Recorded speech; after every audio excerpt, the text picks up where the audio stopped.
నమస్తే, welcome to NSTV news. ముందుగా ముఖ్యాంశాలు.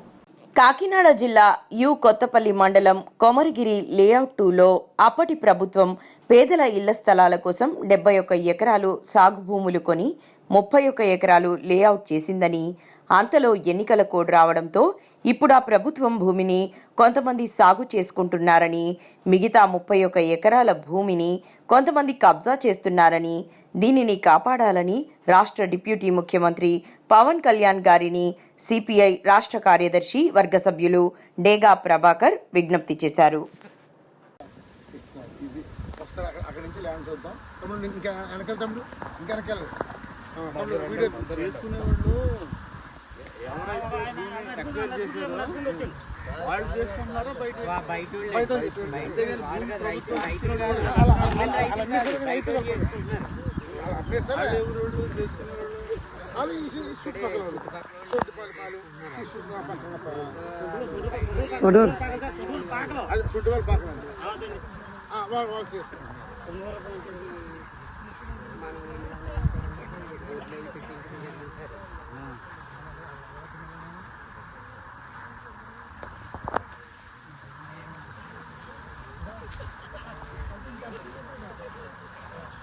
ఇప్పుడు ఏం చేసామంటే మన సిపిఐ పార్టీ మనం ఏం చేసామంటే ఇది